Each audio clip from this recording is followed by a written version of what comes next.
So I'm pleased to introduce the panel for our second discussion. I think it's another really well-timed and pertinent topic. We're going to be focusing on resiliency in a complex threat environment, which is, we could probably do a couple of days on that topic alone, but we're going to try and keep it a little bit more narrowly focused.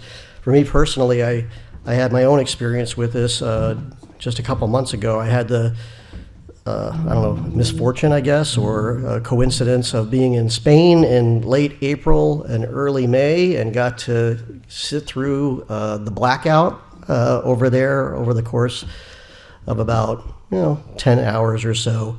And when you get to experience the real world effects of some of these, it's a lot more of a striking exercise or lesson than just talking about it theoretically. So I'm really anxious to hear what our panel has to say on this topic today. To moderate our session, we're going to have Amanda Rumsey. Amanda is the current president for Wires, but her day job actually is working at PPL, and we're happy to have her here. And she's going to introduce the panel and get us started on the discussion. We will have some time for some questions, so start thinking about what you might want to ask, or as you hear the discussion, jot down some notes if you want to do some follow-up with the panelists. So with that, Amanda, I'm going to turn it over to you and let us get started.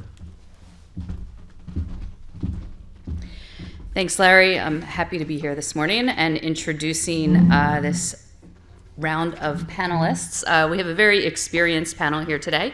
We have Dr. Chris Beck, who is the Chief Scientist and Vice President for Policy at EIS Council. EIS Council is a 501c3 public interest nonprofit whose mission is to promote and enhance the resilience of electric grids to black sky events and the cascading failures of other critical infrastructure. Joining us also is Kevin Curtis, who is the EVP of Quanta Technology, Inc. Kevin joined Quanta in March of 2023, where he's responsible for transmission, distribution, asset management, and protection settings. He's a registered professional engineer with more than 36 years of experience in the energy industry.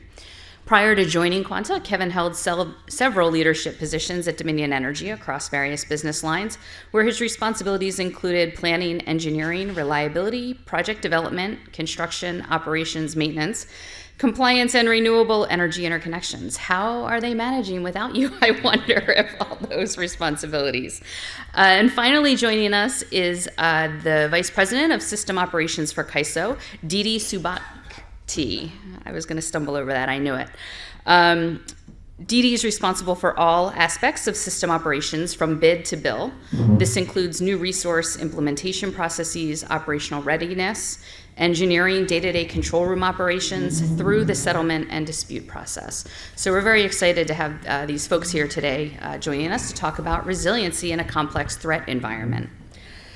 So whether you work in the industry or not, we're hearing a lot of buzzwords in the context of challenges to keeping the lights on, including resource adequacy, grid transformation, and data centers.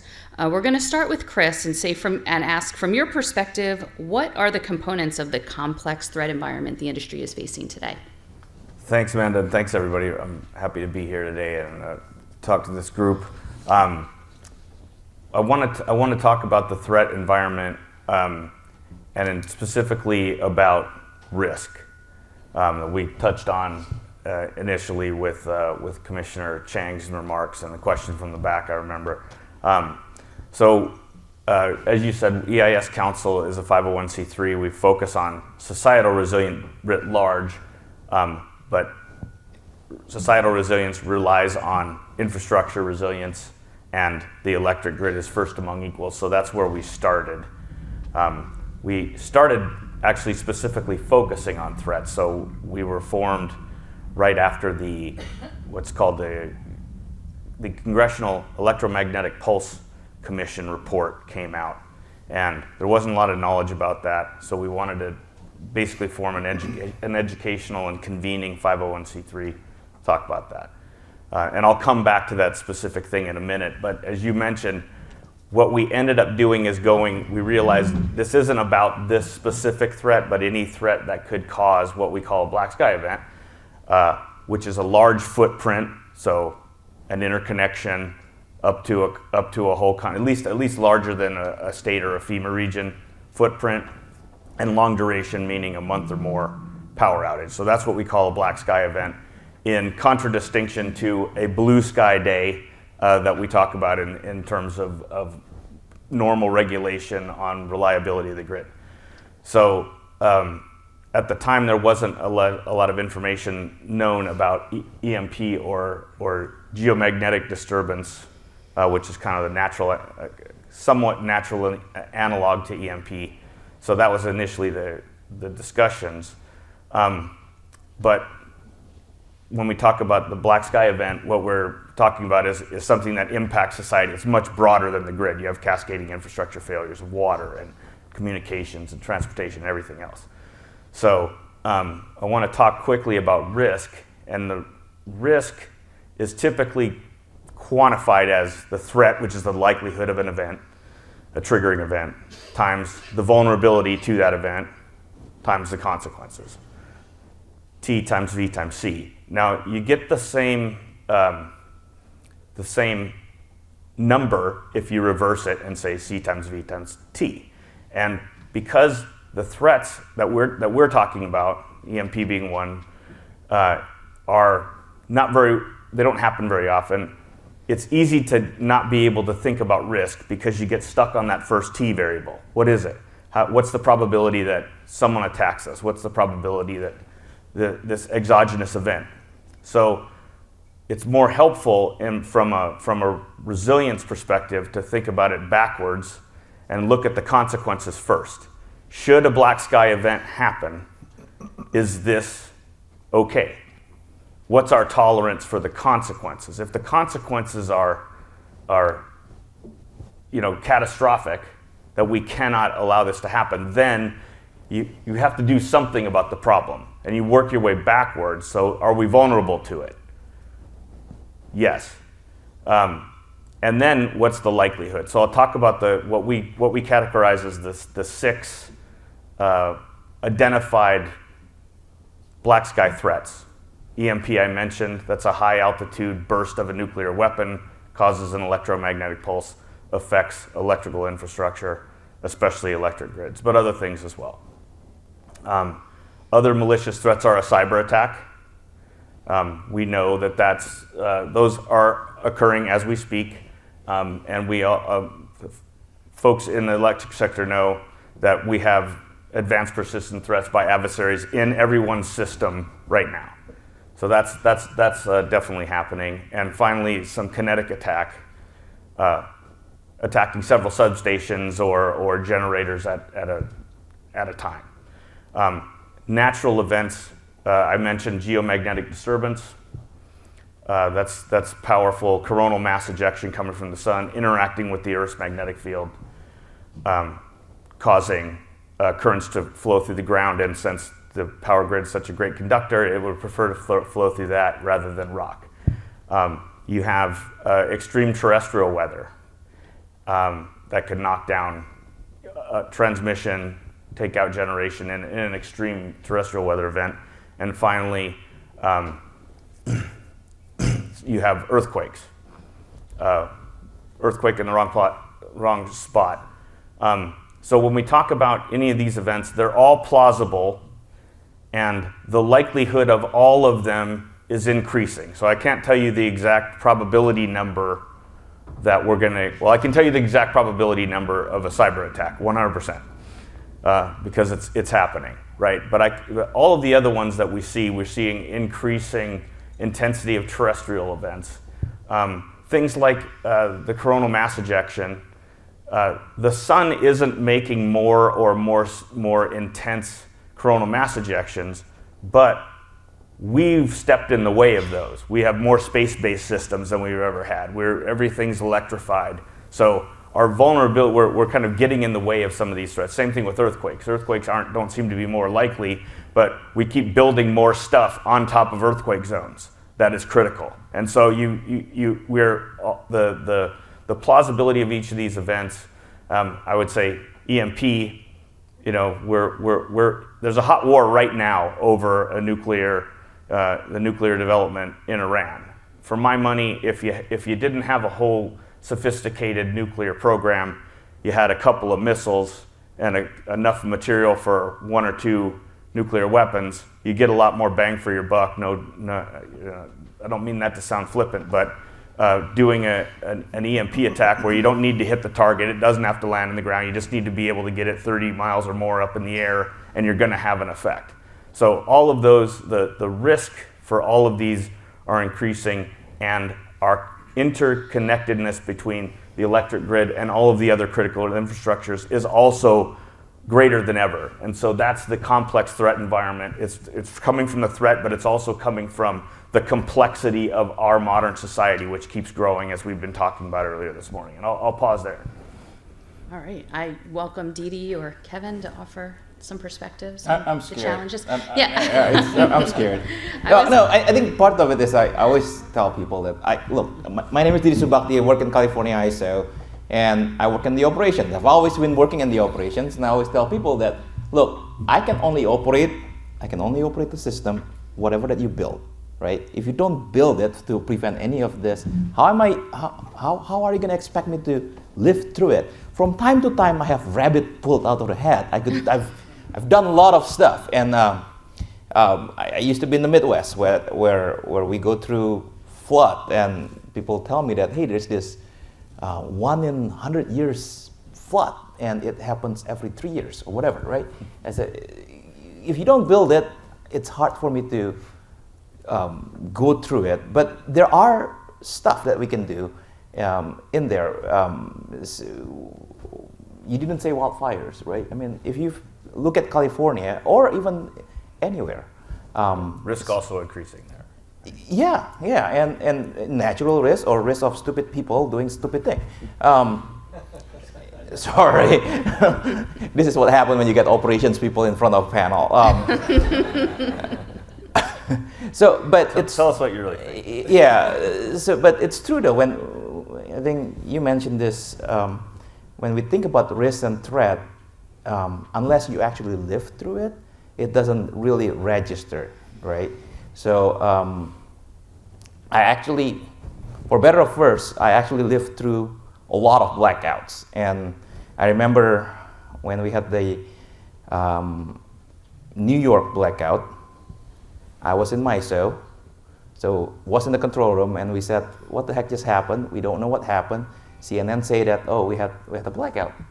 And then I was in California when we had the September 8, 2011 San Diego Pacific Southwest blackout, and I had to share with people, and I was managing the engineering group at that time, and I was called in by the CEO, and it's like, well, you got to explain this. And they said, well, Dede, you did a good job explaining it. I said, well, when you live so many blackouts, it's easier to actually explain it. And he goes to look at me, he's like, what do you mean? Well, I think blackout follow me. And then after that, but it didn't really dawn on me until the 2020 rolling blackout in California. And I remember that day that I was it was August, so I was out biking around. I love biking around, and my daughter called me and I says, what do I do? There's no power in the house. I'm like, well, go get battery, all those other stuff. And then she said, well, yeah, but there's no internet. I said, oh, of course, teenager internet. There's no solutions for that. But it's this whole thing, like you mentioned. If you don't live through it, it's hard because you always think that, oh, this is far-fetched and all this other stuff. But yeah, unless you actually start living it, it doesn't memorialize how that actually impacts the society. And that both the Pacific Southwest San Diego blackout on 2011 and the 2020 blackout or rolling blackout in California, it registers with me. And I remember having the 2020 and thinking about resource adequacy. And this goes back to what you're mentioning, is that it was very hot, but there was no this Exogenous event. Yeah, there's no, I mean, it's just, I think it was just honestly poor planning with regard to resource adequacy. And part of it is because we just did not recognize that the grid is transforming, which what we just said, grid's transforming, and we kind of like, yeah, we got the solar in here, we got this wind in here, and all of a sudden it's like, whoa, our peak is no longer the peak. The problem is not at the peak. We went through the peak loads fine. It's not the peak. It's when the sun stops shining at night at 8 p.m. So I think, I always share with people, not that I'm planning people now, but I always work with the planners, and I always tell people that, look, I'm an operations guy. You got to plan on how you want me to operate, and I can only operate how you plan it. And sometimes that's get lost in translations. We do prepare for the panel, but great lead-in on some things that we hadn't actually covered that I want to touch on. And I'm going to approach this from having been at Dominion Energy for 37 years. The last 15 in transmission and substation, and the last 5 of that was the executive over the transmission business unit. So one day I'd have my planning hat on, working with the planners. The next day I'd have my operations hat on, and would really watch the grid from day to day to say, okay, we plan the grid against these TPL standards. N-1, N-2. I mean, there's some built-in recognition of probabilities and tower line failure versus an N-1 single line or 2-line event. That's not when I was most concerned about the grid, and Dede hit on it. Being in the system operations center on a peak day, and you go report to the CEO and say, well, how stressful was it in the ops center? I said, it was the quietest day we've had this year. We weren't doing any work in any stations. It was conservative operations. It wasn't even it was N-0. It was easy. Ask me what my stress level was like in spring and fall when it's N-21 and N-22. I mean, we would describe for folks that our greatest risk is in spring and fall with the amount of capital projects that are being needed to serve generators and these large interconnections. And it's N-20, 21. Now, all of a sudden, my highest risk may be at 60% peak load. And I've used all my contingencies. And I would grow concerned being in planning and operations and watch the pressure from external, whether it's the governor, I've been to the governor's office on Saturday morning for bagels and coffee, and that is not his opportunity to say how great of a job he thinks you're doing. It's not really for bagels and coffee when it's happening on Saturday, right? There were legitimate bagels and coffee on the table, but nobody partook of the bagels and coffee. And it was the governor and his whole staff who were asking about, wanted an explanation on the energy crisis. And why are all these CEOs from data centers calling his office saying that they don't have a connect date? And being in Dominion, I mean, I watched the data center evolution from 2000 from distribution planning, that, hey, you got to come see these warehouses up in Northern Virginia. They're filling them up with servers. And it's UUNet and AOL. Like, oh, this is going to really be something significant one day. I had no idea what that meant. And it mushroomed into a situation where the grid, we talked earlier, one of the panels, the moderator brought up the PJM load forecast. For the DOM zone in particular, the forecast is expected to go from 22 to 23 gigawatts today to 45 gigawatts in less than 15 years.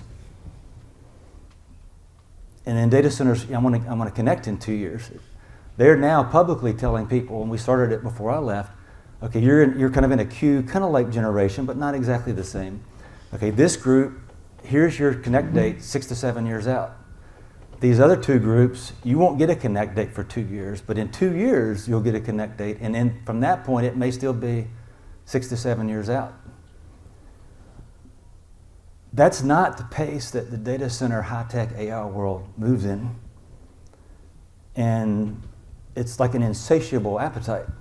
So my thoughts on this complex threat environment is that there's grid complexity and vulnerability now that didn't exist before.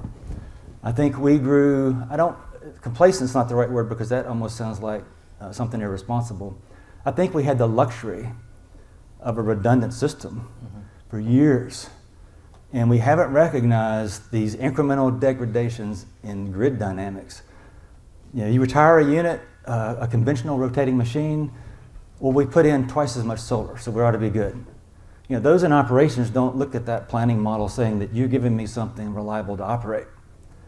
And I was going to say it, I didn't want to be the first one, so I'm glad Dede stepped into it. We pull some rabbits out of a hat that nobody ever knows about unless you're standing at the operations center. And I've walked into the operations center and seen one of the managers or directors just staring at the board like this in silence. That made me uncomfortable. And I'm looking at all these lights on the board that are green lights with breakers open. And that grid looks a lot different. That's that spring and fall scenario. And then this person that's the ops person responsible for operations saying, we got a problem. How many of you know what a PCLLRW is? It's a post-contingency local load relief warning.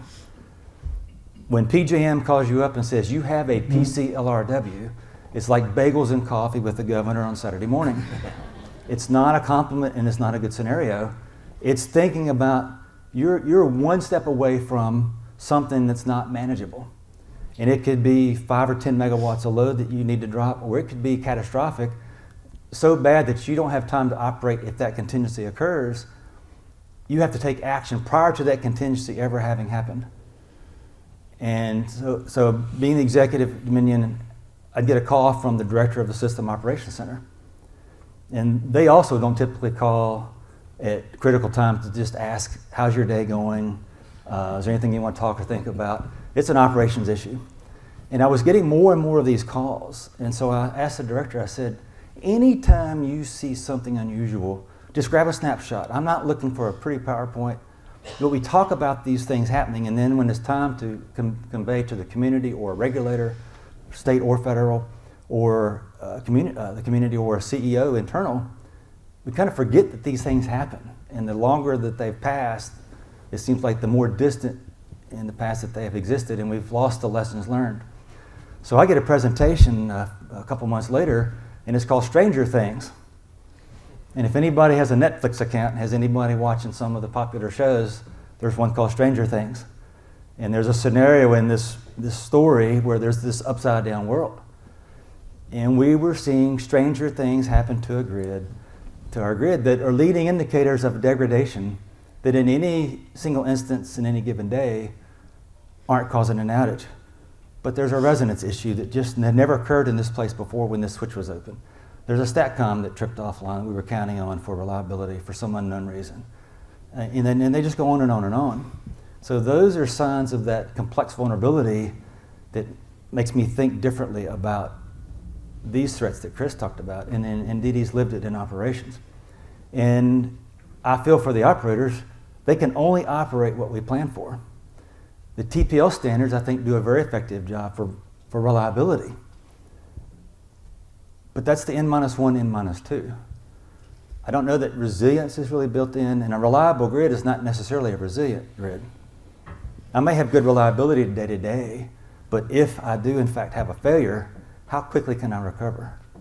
And so I'll pause there and let us go to some additional topics. Yeah, no, thanks for that. Some really great insights. And now that Dede isn't the only one who's scared in the room, let's talk about what it means to be resilient in the face of all these challenges that are currently facing the grid. And we can start with Kevin and move down the line. Okay, I'll kind of add to where I left off. A tipping point, there's a lot of tipping points in our industry right now. There's a human resource talent retirement tipping point. There's technology tipping points happening. I think there's more change at a more rapid pace in our industry now than since the Industrial Revolution. I don't know of a smarter group of people in an industry more dedicated than this industry and the people in this room. But there's so many things being thrown at us that it's hard to keep up with it all. And we had a focus of resiliency, or a component, I won't say a focus, a component of resiliency at Dominion, but it really hadn't become a conscious integration. It was, okay, here's your dozen list of issues that you want to focus on. Resiliency's kind of on here somewhere. Yeah, we do think about it. 2013 was a tipping point. What happened in April of 2013? Anybody? A substation event. A stupid people substation event. Metcalf, PG&E. Somebody went in at night, shot those transformer radiators, so it's like a fuse. It's a slow leak. There's no catastrophic fire or smoke. It's a perfect way to attack a station. Allow the dust to settle. Police respond to shots fired. Don't see anybody.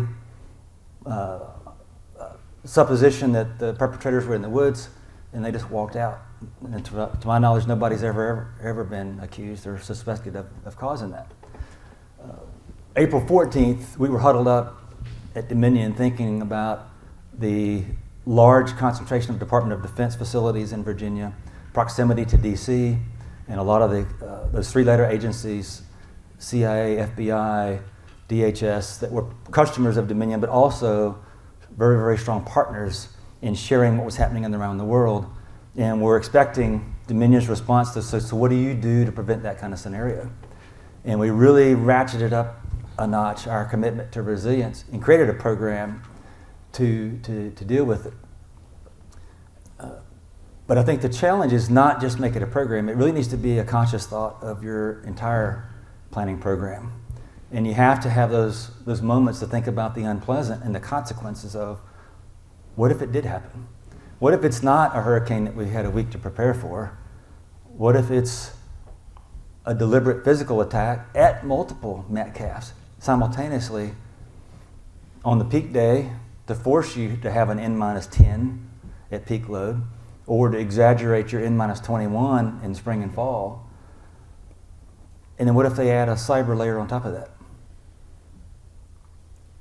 I'm on appreciation day. What are your folks in the field? Do they know what to do if they can't communicate with their operations center or their leadership team?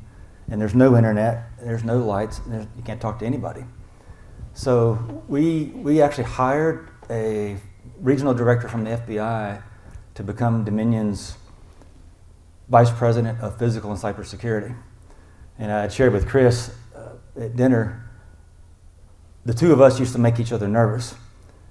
Adam Lee would describe for me what the real world was like outside of kind of my naive world of reliability and resiliency. Here's how the perpetrators are planning to attack from the various countries. Different strategies, different objectives. Here's the people we think are here now. And here's how they're operating and taking notes and probing your system every day. And then I would say, okay, well, that's not fair that you make me uncomfortable. If I'm a bad guy and I want to do something and create mischief for this company you've joined, here's how I would go out and bring the system down. And he would say, it's that easy? I said, relatively, it's a lot of assets and miles to cover.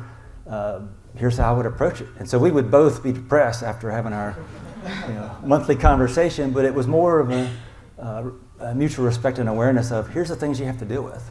And it's got to be a conscious, deliberate effort. But think about Black Start. Are your Black Start programs, if you're an operator, as resilient, and do you have as many options in Black Start that you used to have? Most people don't. Even though there's a regional approach at PJM, we've never ever tested those Black Start facilities in the real world.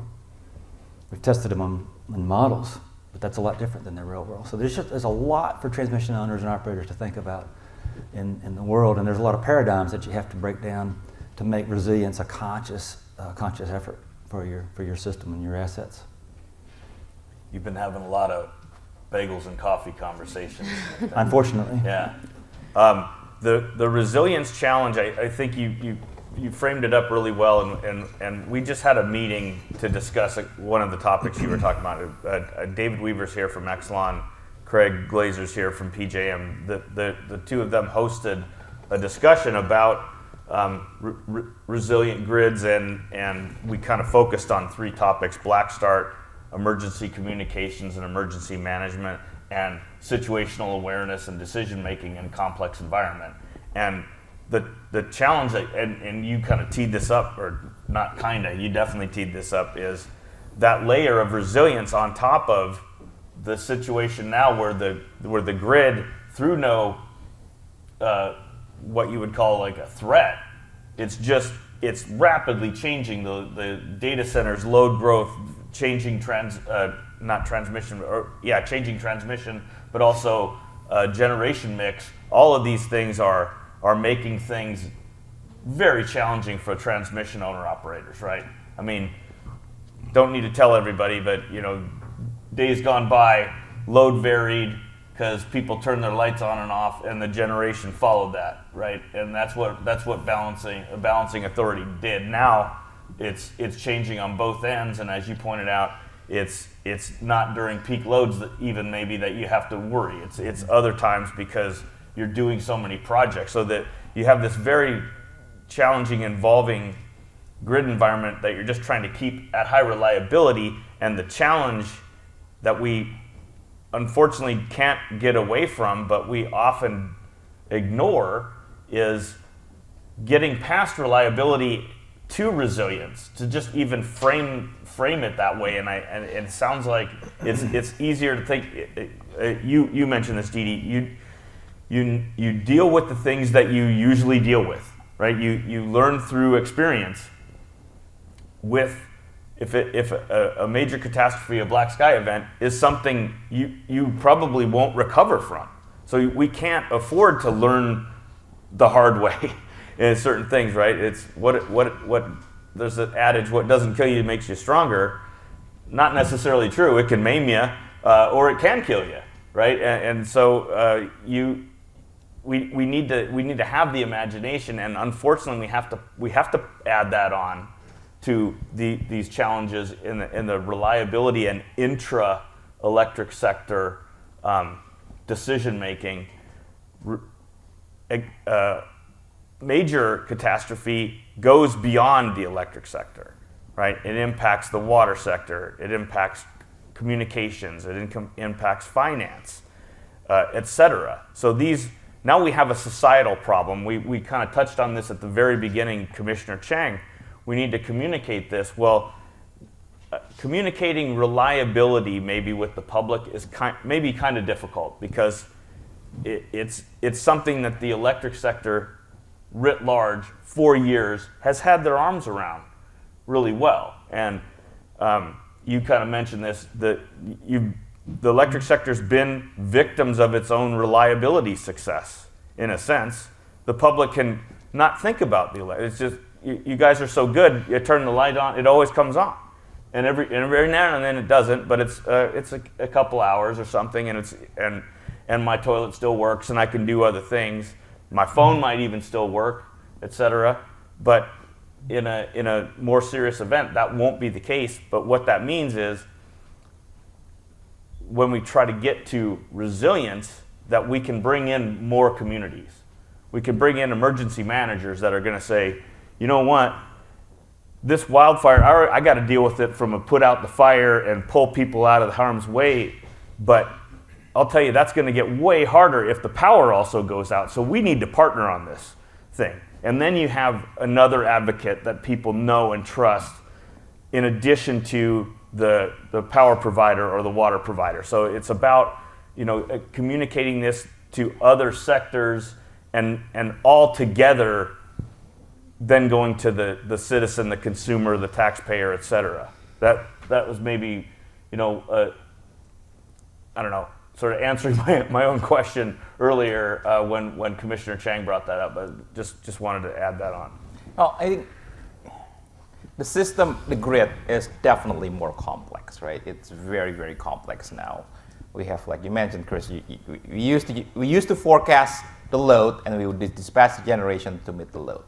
Now we forecast the load, and we forecast the generations, and then somebody brought up that we can optimize the transmission system. We have a lot of flexible, what we call the flex devices, controllable devices. So now we're like, okay, we forecast the generation, we forecast the load, we use the transmission system to route the power and optimize it. And now we're like, oh, you could actually dispatch the load also, because we have distributed energy resources.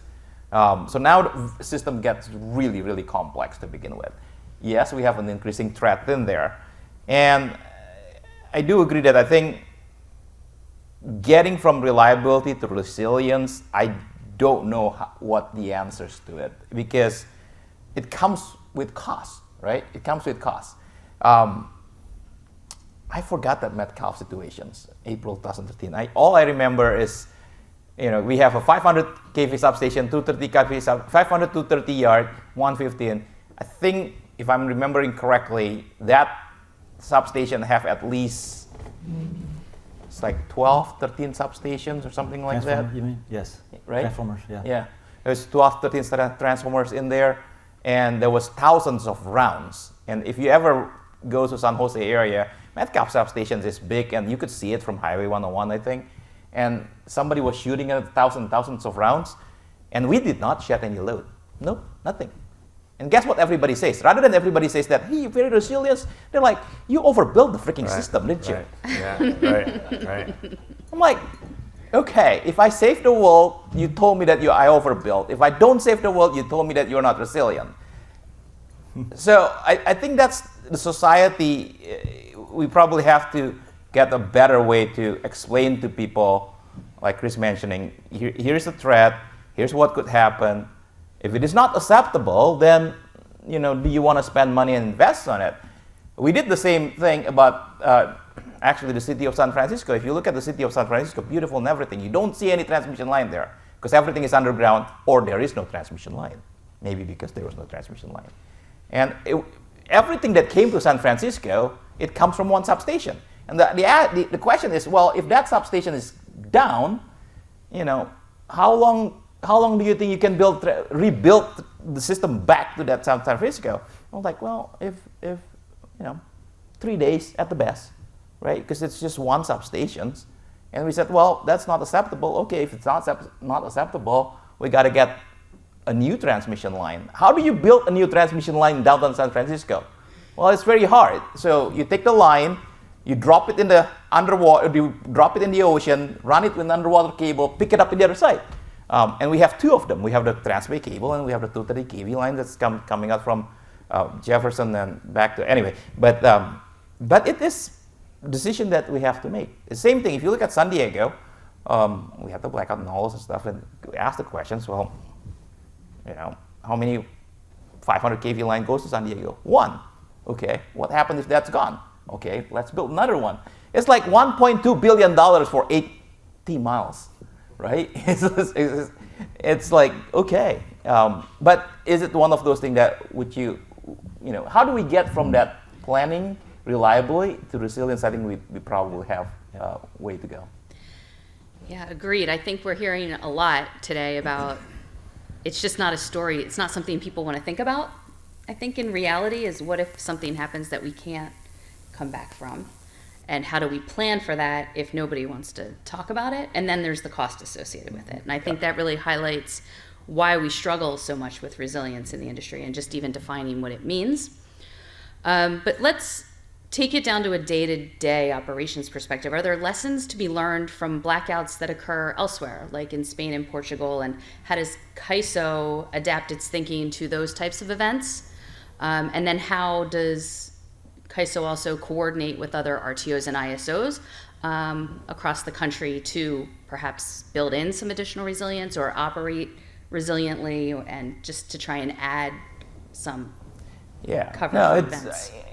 If I ask every one of you, probably how many of your governor or how many of your CEO, how many of your board actually ask you, hey, have you looked at the Iberian Peninsula blacked out and the Spain blackout? Can it happen in your system? I think everybody got that questions, and I got the same questions too. It was kind of interesting because going through all the stuff that is in the Iberian report, there's at least 3 official reports that I've been looking at it, and it was very interesting because before the report came out, everybody says that this is a problem because of loss of inertia. Because there's loss of inertia, the grid's transforming. Every grid's transforming, people says that loss of inertia. And then the report comes out, it's like, no, it wasn't nothing about inertia. If you look at the report, it basically says, well, in the morning, there's all this oscillation that's going, and that's actually normal oscillations, quarter hertz oscillation. Every system have a quarter hertz oscillation. California and Northwest have quarter hertz oscillations. Midwest and Minnesota and Iowa and Wisconsin, Minnesota, Wisconsin have a quarter hertz oscillation. Florida have quarter hertz. Every system have a quarter hertz oscillation. That is old news. So the problem that is kind of interesting in that report was that you put the system in the very interesting situations where you have to deal with quarter hertz oscillation that is normal, and the solution for that quarter hertz oscillation is actually putting you in the bad spot for the voltage situations, right? So if you're not familiar with the engineering side of it, you always heard that the term essential reliability services, right? Essential reliability services was the buzzword 10 years ago, or whatever, which is basically frequency control, voltage control, things like that, right? I don't even remember what the third one is. But you just have to make sure that your frequency is good, your voltage is good, you're not thermally overloading your system. And okay, your frequency was oscillating, okay, you managed that, and all of a sudden you get into this situations where your voltage goes high. And it was kind of interesting because this is kind of like the upside down world.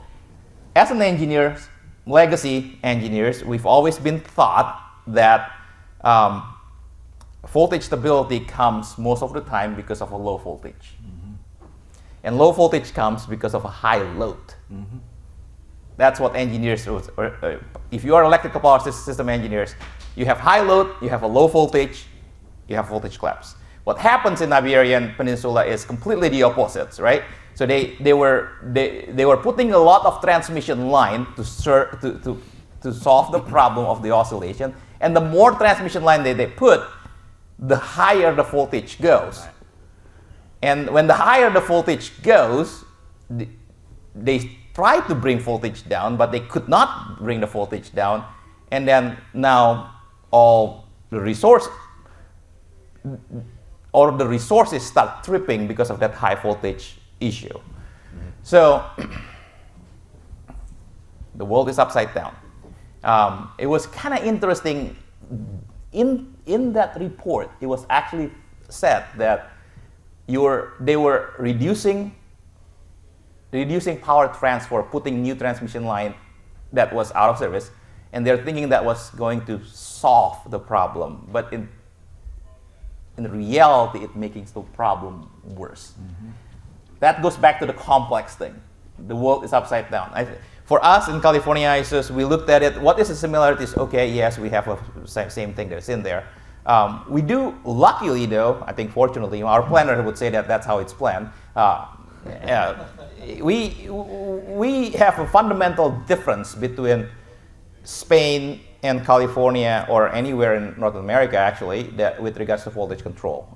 We actually, for all our inverter-based resource is actually required to have a dynamic voltage control with the target set point. They're not supposed to be in the constant power factor, which is what Spain does. It's very different. And we also have been installing and spending a lot of money in installing like StatCom, synchronous condenser, which is not very sexy these days because people forget about synchronous condenser, but they're actually pretty cool. It's automatically managing our voltage. So that's the difference that between Spain and us.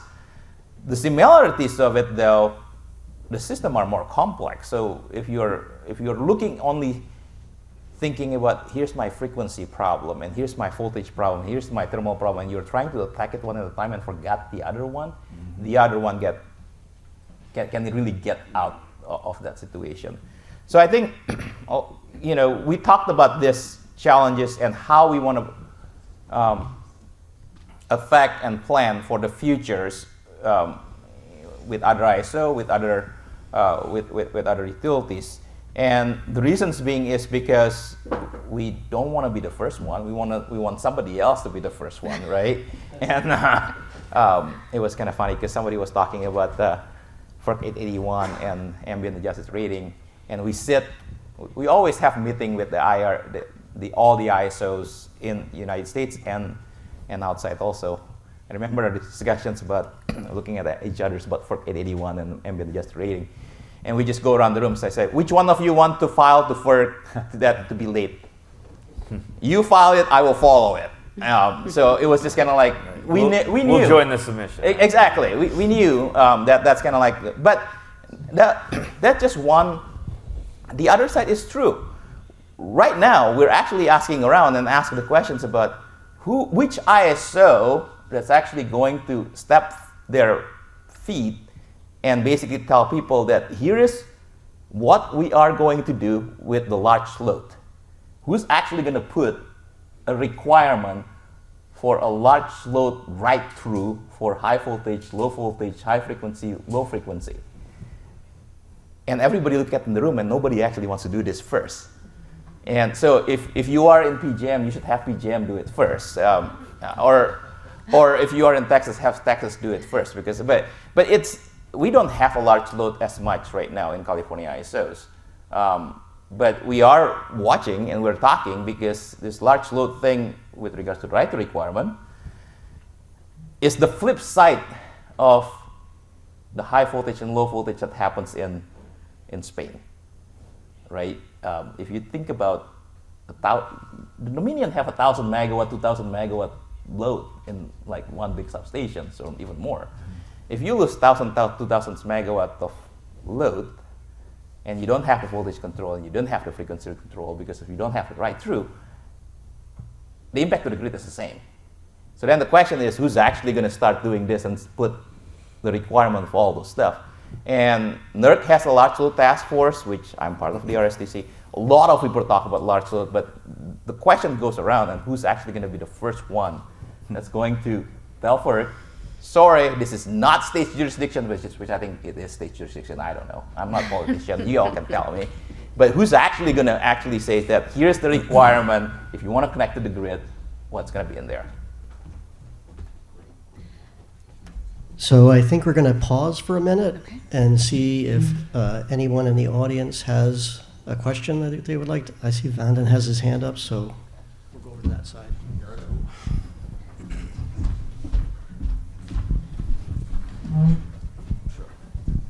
Thank you. Great conversation, and I'll just tee off the last point you made, Dede. I think IEEE starting to think about the equivalent of 2800, which is the standard for inverter-based supply for inverter-based demand and data centers, because I think this is a global issue, not just United States focused. So hopefully, we can do something between IEEE and NERC over the next year proactively and not require it retroactively like some of the standards have imposed, which make projects not viable. So I agree with all of that, but are there things, whether it's RTOs or TOs, should be standardizing in terms of processes in the meantime? I was speaking with someone from Duke, and I don't know if he's here. He's in charge of grid integration. And they've developed this process, which I actually would love to know more, of vetting models and making sure, we're getting the right kind of information from when studying these systems before approving their interconnection. I think it's a major issue because these OEMs are so, their models are confidential. And I guess between CAISO and, I don't know, Dominion, if you're dealing with this, is how do you make sure you can even study them appropriately when you're interconnecting, let alone solving the SVC or STATCOM needs? I'll start and I'll pass it to you because I don't know much about the load. But I want to share a little bit. I always tell people this, my soap opera box, if I could say that. In 2016, we have the Blue Cat fire in California, and we said that all these inverter-based resources just dropped off. And we went to NERC, we went to FERC, we went to everybody and says that, hey, we have this problem. And they say, that's California problem. You go fix it. And it's like, no, this is not California problem. And then they start having it in Texas with the Odessa problem, right? And they say, that's a Texas problem. Hold on, you just told me that it's California problem. Now it's Texas problem. Well, you're all the same. And then it happens in Utah. And it happens everywhere. So now we're kind of, to your point, we're kind of late with that, right? So so now we try to go all the way back. We are actually, because we were told that's California problem, and for inverter-based resources, we put it in our tariff that we have to have that essential reliability services, frequency, voltage, control, right through, and all those other stuff. And since then, you've heard this, we have 13,000 megawatt of battery. Our frequency control is the best ever. We used to be paying a lot of money for people to have frequency control. Now we're good. We're very, very good with our frequency control. And it's not without tears and crying and blood and all sweat, right? Because we actually have to test the modeling issue. Because we find that whatever that they give is not really always true. And we would test them, and we would test them, and we would watch this in real life. And we made a lot of enemies, because if it doesn't match and they start oscillating, we said, you're not producing. We actually cut them off. You're not producing until you can tell me that what's wrong with your model, with your control. The good thing is a lot of those, they could just control, they could just program it to the way that we want them to do. I don't know if that's the same case in the load side, because first of all, the load interconnection is not even with the ISO, it's with the utilities. So I don't even know what our utilities is doing with regard to, so we started having this discussion, and luckily, I'm not the first. I like to not be the first. A lot of stuff in California, we're the first, but this time we're not the first. We're looking at Dominion and Texas. So I don't know what's happening right now in the load side. Yeah, he's exactly right. There's obviously no national or North American interconnection standard. I don't know if I necessarily want one prescribed from FERC because of the uniqueness of each system. What I tried to approach from Dominion and now at Quanta Technology, looking across the country at utilities who are all at different places. I mean, and different companies have different strengths and things that they've emphasized and they're working on, and other things they want to get better in. But one thing is your own facility interconnection requirements. We had what we thought were fairly stringent at Dominion, and they were adequate when you were getting 500 megawatts a year of data center request. Well, when you started getting 200 or 300 megawatts a month requested, and now you find yourself in a situation like a generation queue where there's this infinite number of studies, and you want to study what that load's going to look like, and hadn't even contemplated that there have been two now. I know one, I think both are public, 12 and 1,500 megawatt large load loss. It's different when a storm causes that and you lose lines and generation, and there's a self-healing if the system's planned right to operate right. But not just having some aberration cause 1,200 megawatts just to disappear. And so there's been an awareness and an education, communication with the data center customers to say, yeah, you could avoid some of this disruption if you would do your settings this way. Here's the way the grid's going to operate. It's a 0-20-80 on a transmission line as an example of a protection scheme. 0, 20 seconds open, close back in, test the line, get to 80, and then close back in again. They weren't necessarily there's some are sophisticated more than others. Some have former utility players and they speak the lingo and language. Others not so much. But to have that conversation and say, here's the interconnection requirements for the utility, but here's also some things that you probably ought to think about on your own internal settings that'll make you less sensitive and then less likely to find themselves being tripped offline. And then it actually helps the grid. So I think a really set of thorough, well thought out facility interconnection requirements. And then I think a lot of utilities I see across the country really turning up the rigor and the requirements of upfront payments for studies, for once you sign the bottom line, dollar commitment, so you don't get distracted by these speculators, and you really end up dealing with those folks that are willing and able and plan to connect right there. Not, let me put in 10 requests and try to find the cheapest interconnection. But I think it starts with a really tight set of facility interconnection requirements for your system. Can I pick up just a couple high-level things from your question? One you mentioned about kind of it's better to be proactive than reactive. So basically, building in either reliability or resilience, if pulling in all those additional planning factors, measure twice, cut once, I mean, that's the key, right? Is building these things in so that there are contingencies like this every time there's a new one. Now that ought to be in the next planning factor, not, oh, that's a California problem, so we in Texas don't plan for it. It's like, well, if it can happen somewhere, in most instances it can happen anywhere. I still say it's a Dominion problem, a Texas problem. Right. But I know that it will come to California. All right. So I'll learn. And the second part of this goes to talking. We've had this kind of high level discussion about cost, basically for all of these kinds of things. And are you gold plating the system? You gave the example earlier, the Metcalf substation. It got shot up. You didn't lose. There wasn't a blackout. So studying these kinds of things is not just, oh, this is what happened to those transformers, or this is what happened in Spain. If we're building in resilience and reliability thinking into the planning before we deploy assets and make investments, one way to justify those things is to include in that the avoided costs of failure. So if you could do that Metcalf substation report and say, now we know it didn't go out because there's another substation on the other side of San Francisco. That's how the power routed in, and we didn't have a blackout. Well, what if that wasn't there? What if this wasn't redundant?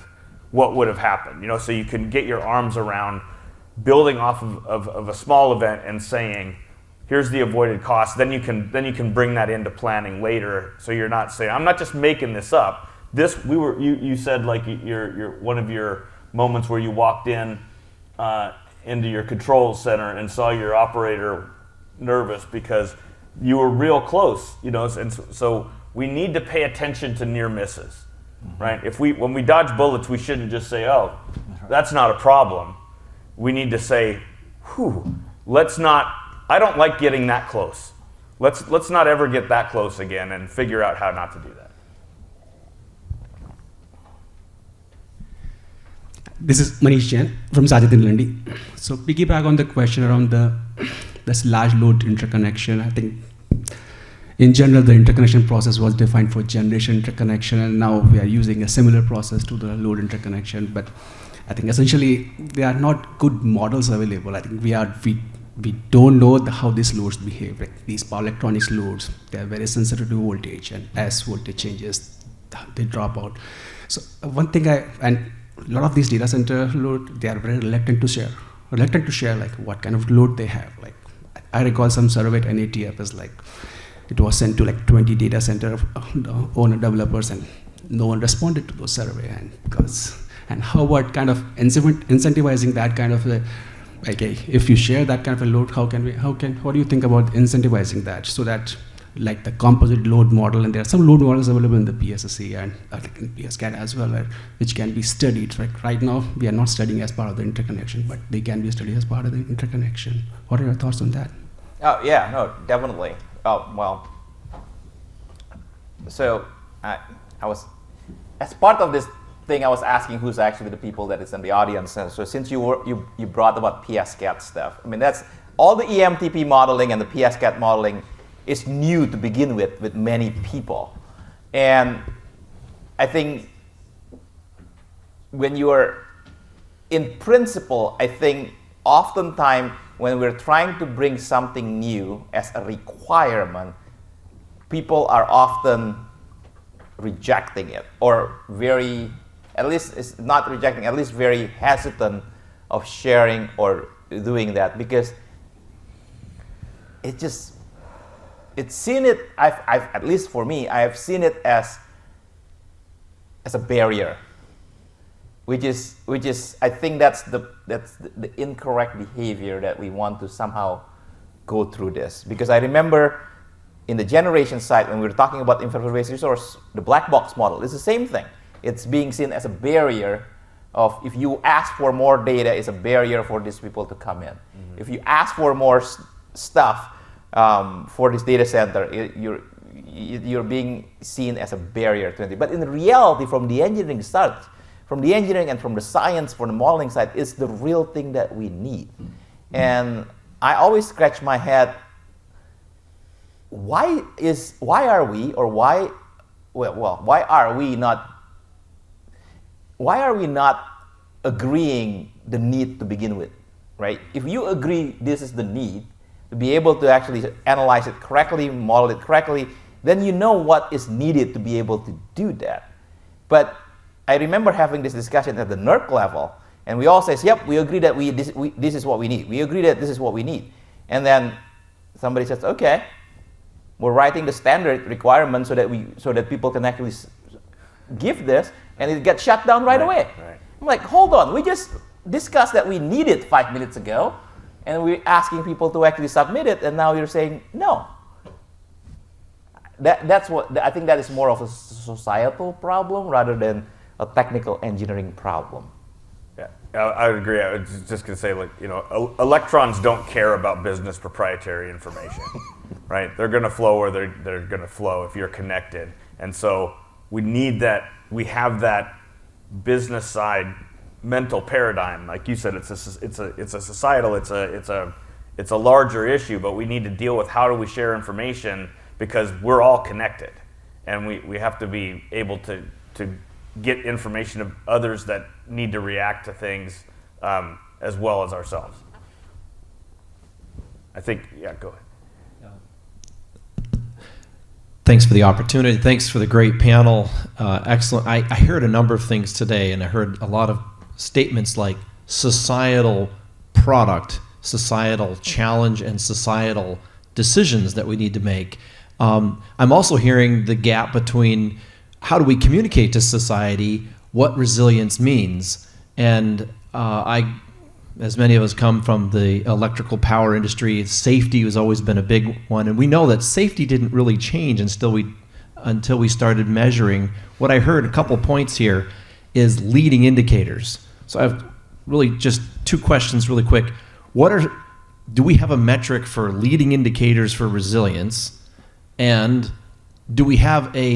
are we working on a definition of resilience that we can somehow agree on or measure? Because I don't think we can solve a problem or communicate a problem to the society unless we can measure it. So how do we measure it? Leading indicators, and how do we measure resilience? And where are we going with this? So I'll start.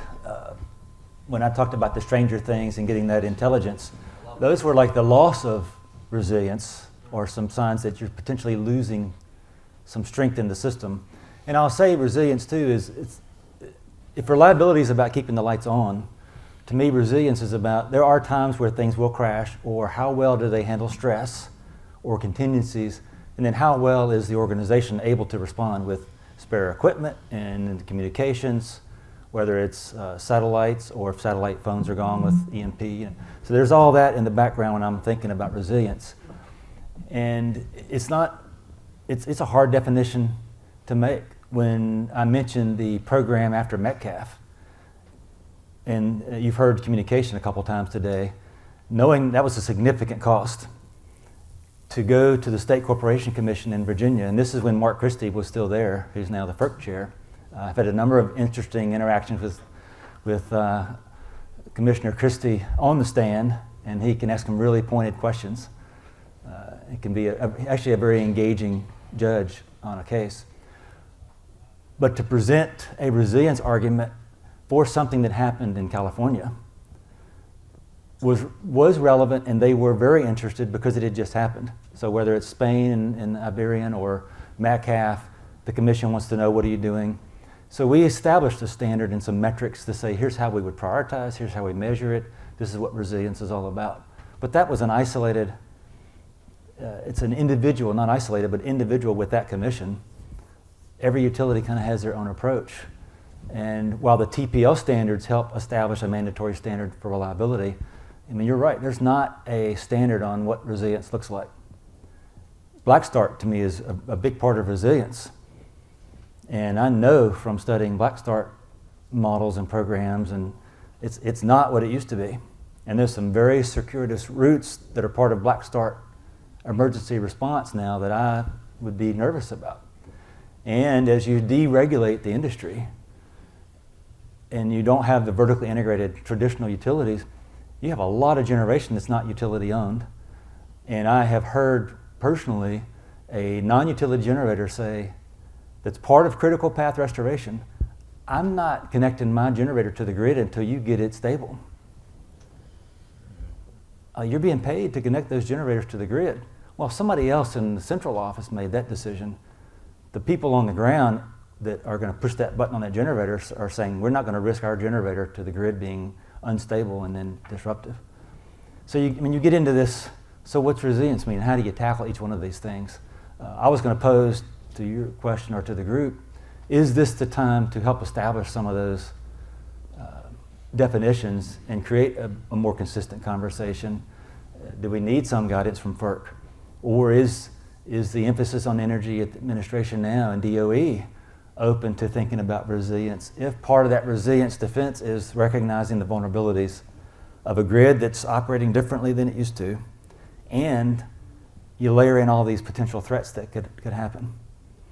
And what if it's physically deliberate and simultaneously cyber deliberate, and it extends beyond the recovery of anything we've had to deal with in a derecho or a hurricane, or as you bring it back, somebody's still waiting to push the next cyber button, and you spend 3 or 4 days to get some strength back in the grid, and about the time you're going to connect a facility, here's lever 2. So we're missing definitions on resiliency. It's not as obvious for cost recovery when you go to get recovery. Timing is everything, which is one reason we tried to seize the moment in Virginia, because it was a hot topic and they really wanted to understand what you would do to protect your stations. But then it was a 10-year effort. So nothing happens fast in energy, especially not in transmission. It's got to be a consistent, layered approach with staying power and commitment to not be swayed by the crisis of the earnings quarter or the shiny object, or let's go chase this year and we'll chase this next year. Some of that's got to be ingrained in like an non-negotiable commitment that no matter how you build your program and no matter what your funding is, there's a resilience layer that gets built in. It's not step 11 on a 10-step program that is easy for somebody to just, let's don't do that this year. You don't turn these things on and off. You got to stick with it so that the operators have a good, reliable system to operate and can pull those rabbits out of a hat. We're eating some of those rabbits now. We're not saving them for emergency use. So it's kind of interesting because I think, just really quick here, because I think we don't have a definition of resiliency, but I think for all the stuff that we talked about with the challenges, we do have some type of a measure, right? So resource adequacy.